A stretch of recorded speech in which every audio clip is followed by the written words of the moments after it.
y en el cual hoy podemos reunirnos en este barrio de casa y poder hacer esa comunidad de barrio. Y qué mejor que hacerlo a través del movimiento de las danzas, algo que ancestralmente nos ha unido y que hoy desde esta universidad vamos a crear una danza entre todas las personas para que sea una danza. Bueno, pues ni naiz Dani Biaumon, naiz Alde Zaharreko guraso bat, auzokidea eta Piparrikako partaidea ere.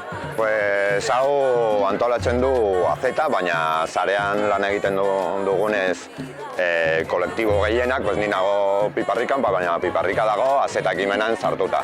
Orduan dena egiten dugu sareetan, ez? Bakoitza bere arloan, baina azkenean da dena ez dakit, sentimentu berakin edo helburu berdinekin, bai ez? Hori pizkot auzoa egitea, inklusioa eta ez dakit, beste modu batez harremanak izan, ez, auzokidea tartean eta hori, auzoa egin eta beste modu batez. Ateratzen da AZ-tatik, ez? Zeren pizkot ikusi behar genuen proiektu bat pizkot auzotik kanpo etorri den jendea pizkot biltzeko eta elkarrekin gauzak egitea, ez? Orduan zein aldugu, pues, janaria adibidez, ez? Pues nola egiten duten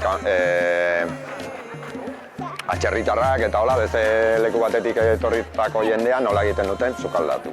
Pues orain egiten da liburutxo bat auzoko postren errezetakin, ez? Orduan, pues ez dakit bat Argeliatik, beste bat Senegaletik, beste bat Alde Zaharretik, edo ez dakit Andaluziatik edo den lekutik, bere rezetak edo ekartzen ditu, dena biltzen dugu eta halako egun bat egiten dugu Piparrikan adibidez, ez? Dela hori, plazatxo bat, pues guztiekin, pues hori, egon goiza gozo bat eta gitu. Beharrezkoa da halako ekintzak egitea eta horrela behartzen dugu jendea elkar ezagutzera, baina hala ere, adibidez ni nago asko Piparrikan eta hemendikan pasatzen da jende asko familia guztiekin, ez dakit bazkaltzera egun arrun batean edo halako zerbait, eta orduan ja hartzen duzu harremanak, baina klaro, ja hurbiltasun hori baldin baduzu auzokideekin, pues da errezago halako proiektu bat sortzea, ez? Eta halako proiektuak egiten baduzu gehiago, pues ja dago harreman gehiago eta dena da gehitzea, ez? Bueno, pues hasi gara 11:00, ez? Pizko dumentxako jokukin eta hola. Pues jende desberdinekin eta hola, beti bezala.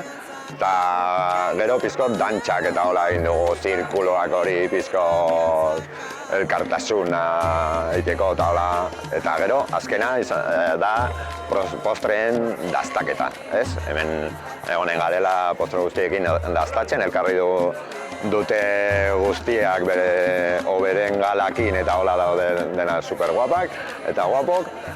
Eta gero, pues, nahi duena, igual geratzen da hemendikan pizkol bazkaltzekin ekarri duen guztiekin eta pasatu dugu eguna, pues, herri plazan bezala, ez? Guztiak elkarrekin egoten eta jazta, lazta. Pues hori, bai, da garrantzitsua zeren bestela ez gara ezagutzen, ez? Bestela bizitzen gara auzoan, baina ez dugu harremanik gure artean, taula, ez? Eta ez dakit, jendea bizitzen da bata bestearen ondoan igual 20 urte, eta ez dira elkar ezagutzen, igual justu, kaixo esan da gutxi gehiago, ez? Orduan, halako gauzakin lan egiten dugu elkarrekin, edo pasatzen dugu denbora elkarrekin, eta hori egiten du gizarte askoz osasuntsuago eta integradora eta